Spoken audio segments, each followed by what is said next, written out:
Hey friends, it's Lori with the blog wagonwheelhomestead.com, and today I'm going to show you how to make my very favorite pumpkin bread. It's got a cinnamon swirl on the inside. It's almost like a pull apart monkey bread a little bit, shaped like a pumpkin. You can also put a cinnamon stick down through the top and make it like a Thanksgiving centerpiece if you want to do that. So anyway, I'm going to show you how to make this.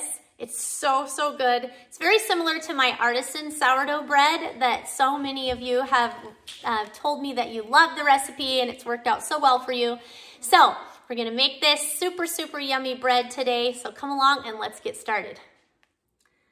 All right, so the first thing we're gonna do is bake some pumpkins. So these are sugar pie pumpkins that I grew in my garden. Pumpkins are really easy to grow if you happen to have enough space for all the vines that they produce. And so what I'm gonna do, I just washed these off and I always use the pumpkins that the stem broke off of first because they're not gonna keep as long as the ones with stems. So I'm just gonna put these onto a baking sheet and put them in the oven for like 30 to 45 minutes at 350 degrees. If you're in a hurry, you can turn it up to 400 and bake them for less time. Just until they're soft, you'll be able to push on them. You'll be able to tell that they're soft. So we're just gonna let those cook and then we're gonna feed our sourdough starter, and later on this afternoon, then we're gonna get our bread mixed up. So to feed the starter, this is my discard jar that I keep in the refrigerator. If it gets low, I feed it a bunch of flour and water and just let it rise and fall. And then that becomes discard. And then I have it available to make tortillas or pancakes or anything, anytime I need it. So I always keep plenty of discard in my discard jar because honestly, I use my sourdough discard a lot more than I do my sourdough starter for baking bread. By the way, starter and discard is the same thing, okay? So what I'm gonna do is I'm just gonna pour a little bit of it into a clean jar for making bread, and I'm not gonna measure, okay? You can, but you don't need to. I'm just gonna put a little bit in here. If you do wanna measure, and this is gonna make more starter than what you need, okay, but that's fine because you can just add any leftover when you're done making the bread back to your discard jar in the fridge and then you'll have it for next time. If you're gonna measure, you would add the equivalent of a cup of flour to 2/3 of a cup warm water, okay? So I'm gonna put in basically 2 cups of flour and some warm water. And so you would add like 1.25 cups basically. So I'm just gonna start stirring.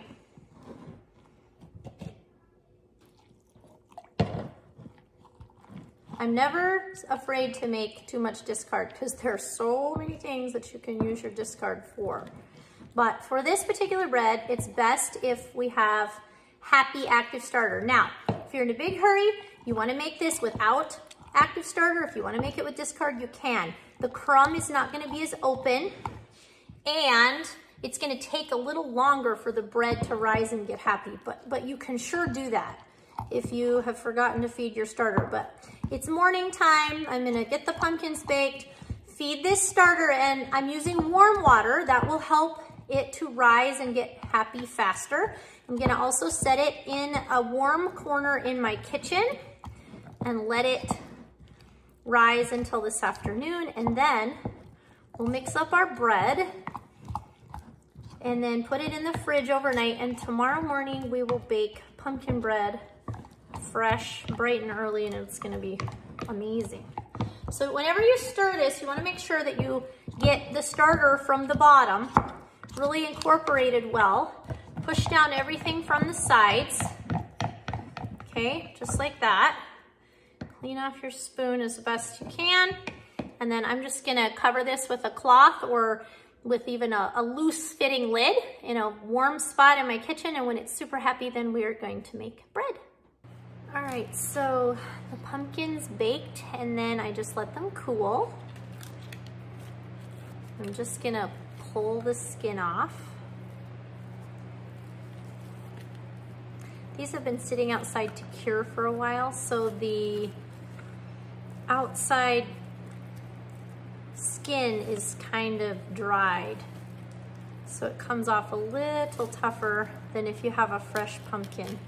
By the way, you could also use squash, any kind of, you know, butternut or acorn or buttercup squash in this recipe. In fact, if you buy canned pumpkin at the store, most likely it is squash and not pumpkin, because squash produces such a good amount of flesh or meat compared to most pumpkins. So I'm just gonna pull out the seeds. You can split this in half when it's raw, pull out the seeds and then, you know, put it face down on parchment paper, but sometimes I'm in a hurry and I just want to get the pumpkin in the oven. So this is obviously going to make more pumpkin puree than we're going to need for this bread, but that's okay. I like to keep some pumpkin puree in my fridge at all times, especially in the fall. So not usually the rest of the year, but in the fall for sure. And I use it to make all different kinds of breads, cakes, pies, anything pumpkin. So I'm just gonna break this apart, and I'm just putting it in my little Ninja blender. You could use a Vitamix blender, you can use a food processor. I'm actually gonna be using my food processor to make butter here in a little bit, and so I don't want it dirty with pumpkin puree, so I'm using my little Ninja blender, but just use whatever you have.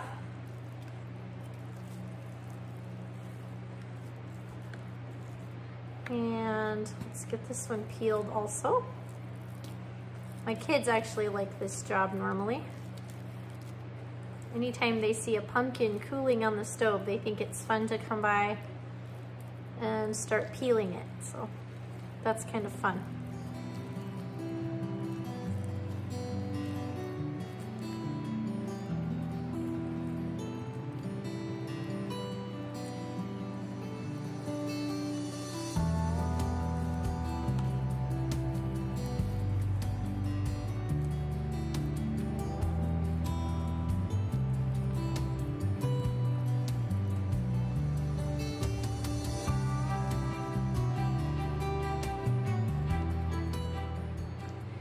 You can take these pumpkin seeds, wash them really well, let them dry, and sprinkle them with salt and pepper, garlic, some homemade ranch seasoning, anything like that. And they're a really yummy treat and very nutritious as well. So don't waste the pumpkin seeds.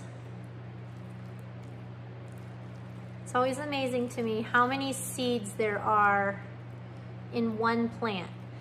God really intended us to eat a lot of squash because it grows prolifically, and then we're given so many seeds that could be replanted. Okay, and I know already this is going to be too thick to blend, so I'm going to add a little bit of water. You want to add not too much, and some pumpkins, depending on the pumpkin, if it's a great big pumpkin that you cook, it might be really moist, and you may have to let it sit in a colander and drain some of its water out until it's kind of a thicker pumpkin puree. But this is so thick, I think I'm gonna have to add water to get it to blend.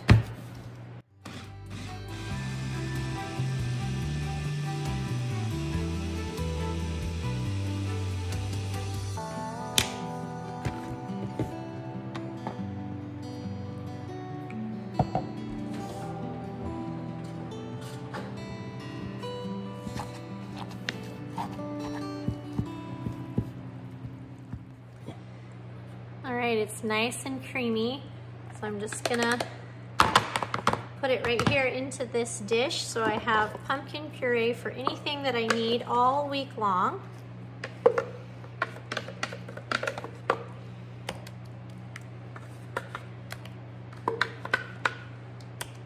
And that's it. Simple as pie to bake a pumpkin and make your own pumpkin puree. And in a minute, we will carry on with the bread. All right, now for the bread, we're gonna use 1 cup of this pumpkin puree.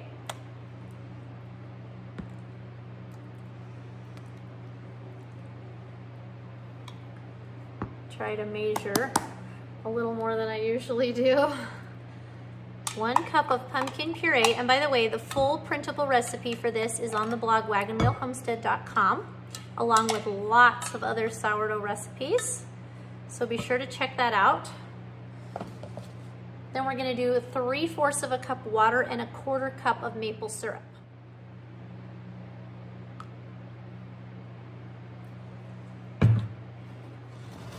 And I'm using warm water. So I want the wild yeast in my sourdough starter to stay happy.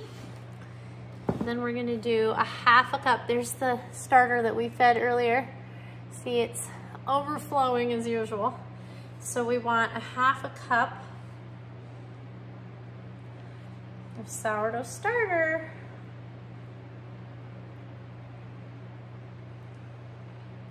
See how much that gives us. Let's go with just a little bit more here.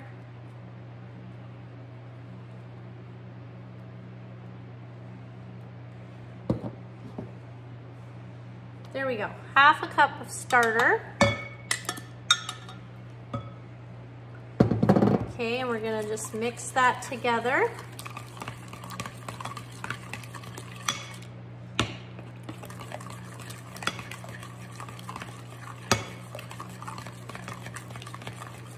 Wash my hands, and then I'm gonna add the flour.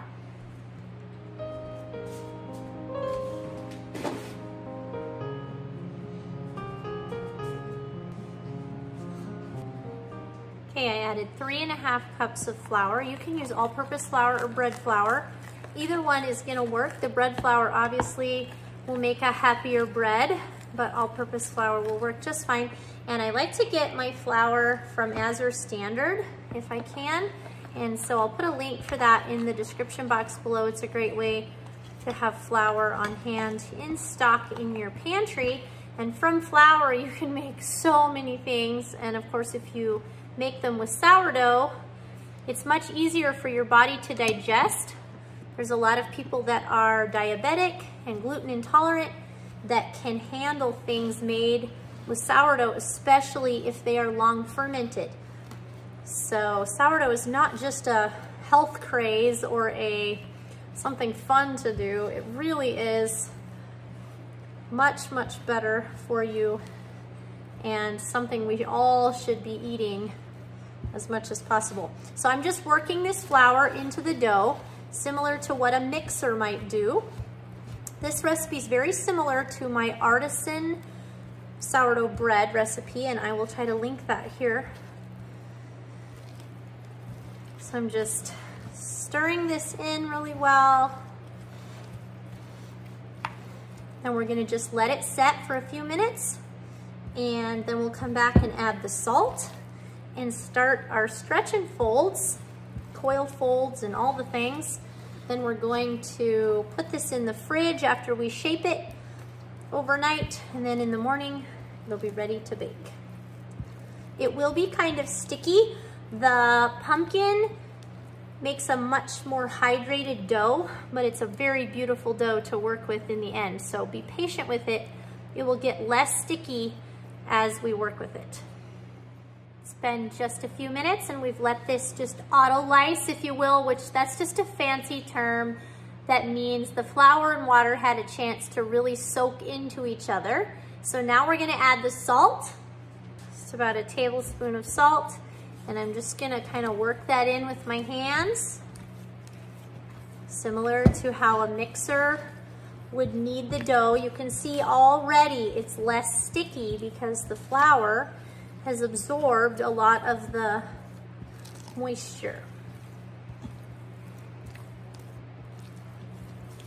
We're just gonna mix it in really well, and then we're gonna do our first stretch and fold. So I'm just gonna pick up on the dough, fold it over, spin the bowl, pick up on the dough, fold it over, spin the bowl. Same thing.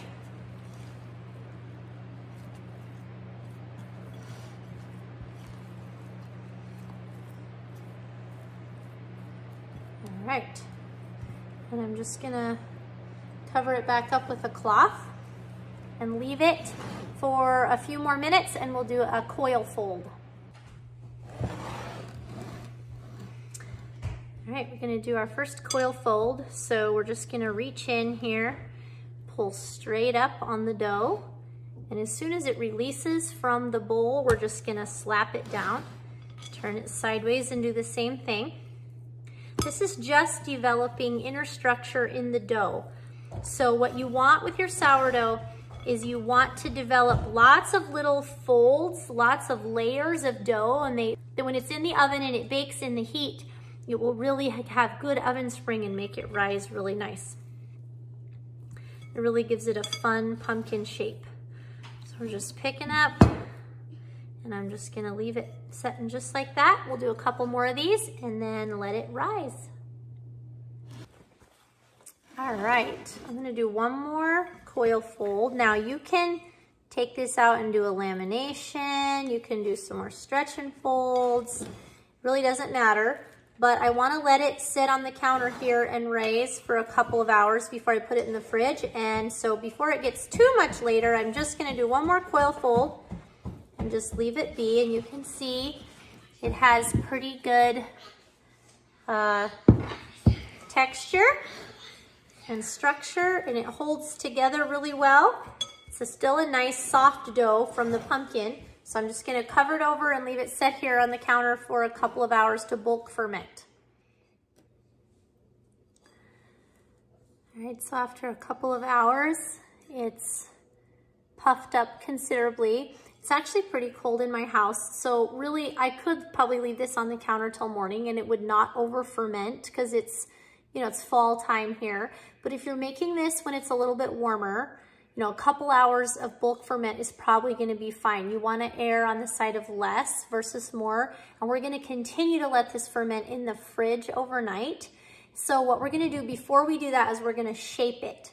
So this is the fun part. This is where we're gonna add a cinnamon swirl to the bread, or a pumpkin spice brown sugar swirl, I guess, if you will. So we're gonna tip the bowl up and dump the bread out.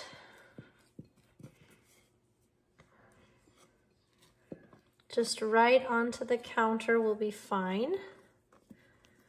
This dough is so beautiful thanks to the pumpkin. And we're just gonna really gently spread it out so that we can make the swirl layer in the middle. This is what you would do if you were gonna laminate the dough. I'm just gonna roll it out or lay it out like this and then fold it over the top of itself. So I'm just gonna I just made a little homemade pumpkin pie spice because I didn't have any from the store, but you can make it just fine. Just look it up online. So I'm just going to sprinkle this right on the dough. I'm not getting too close to the edge. And I'm also gonna put on some brown sugar. You can use white sugar as well, but I love brown sugar and pumpkin. It's just so good. So I'm gonna you don't want too much. You know, if you get too much, it's just going to maybe spill out of the loaf while it bakes.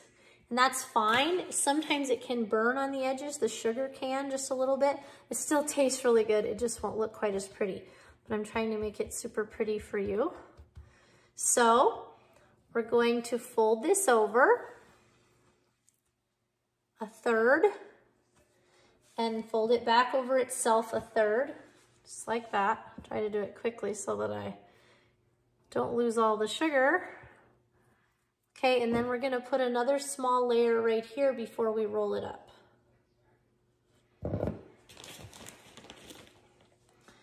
And just a little bit of sugar here. This will give you a really nice swirl all the way through the bread. And we want to get rid of the extra sugar. So you want to try to keep the sugar on the inside of the loaf if we can. See how it works. I've made this bread many times, but it's always, you know, every time it's a little different, but every time it's delicious. So now I'm just pushing away, pulling towards me, pushing away, pulling towards me. And that is creating tension on the loaf, but I don't want to get crazy with it. Whenever you do inclusions. You don't want to get crazy because right here I can see the cinnamon. And if I kept pushing that and making the tension, it would probably pop and the cinnamon would pop through. So I just want to kind of tuck in the edges as best I can and get some nice tension on that dough. Now I have 4 pieces of string. If you're using something like kitchen string, sometimes it's good to flour it. I find that this particular string just pulls right out of the loaf when it's done. You just have to cut it and it just pulls right out. So I don't have flour on this, but you sure can. That's one way you can get it so that it doesn't stick. Okay, so see if I can get these unwound. So there's 4 pieces of string. They're probably 20 to 24 inches long. And we're going to lay them out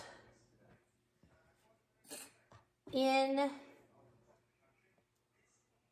like a grid, if you will.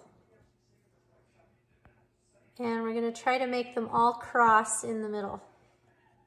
Okay, then we're going to pick this up and tip it over, and we're going to do our best to set it right on the top of that grid. And try to keep all this tucked in here. Then we're just going to take these like this, and we're going to tie them. And you don't have to make it super tight because this is going to continue to raise some during the night in the refrigerator. So make sure I have the right one. I'm going to pull this over here and try to tie them similarly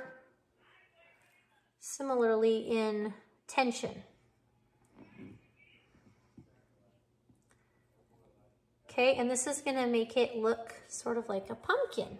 That one might be a little bit tight, but either way, it always turns out really delicious. And so this is a great thing you could make for your Thanksgiving table. It would be really fun. So then we're just going to take this like this, and I'm going to just set it right here. I'm not using a banneton. You can, but this is just a bowl. I use these all the time. And just put your bread in it upside down and use a tea towel or a cloth. And I'm just going to cover it up like that and stick it right in the refrigerator until morning. Then we're going to bake it, and it will be super, super yummy. So I'll see you in the morning. Good morning. So we're going to unwrap our bread.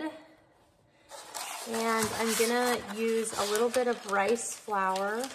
You can use regular flour. That will be fine too. On the bottom of my parchment paper.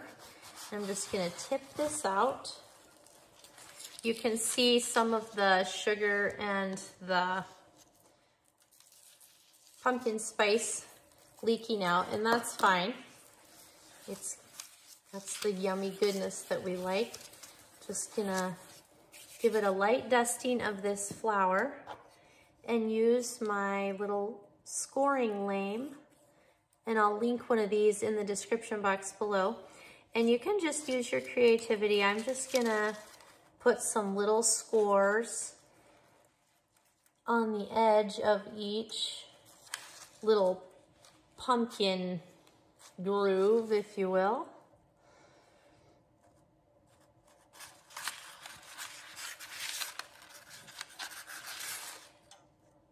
And we're gonna pop this into the oven. Now I have preheated my oven at 450, and I put my Dutch oven in the oven so it's hot.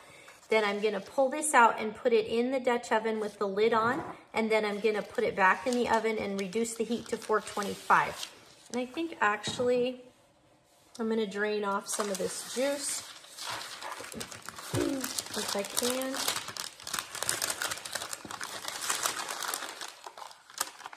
There we go. Okay, get my hot pad here.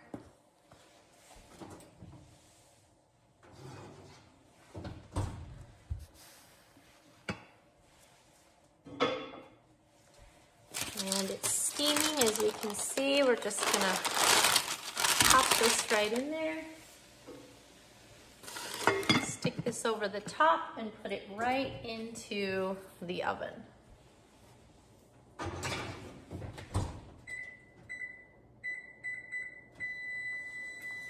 And I'm gonna set my timer for 25 minutes. And then after 25 minutes, we'll take the lid off and leave it for another 15 minutes, and it should be done and ready to eat. Just took it out of the oven. Looks so good. So let's see. Just peel it off the paper. It's almost like pull apart sticky monkey bread. Like, it's so good. It's hot. So I'm gonna let it cool for just a little bit, and then we're gonna cut into it. And before we do, we're just gonna snip the strings off the top and pull them out.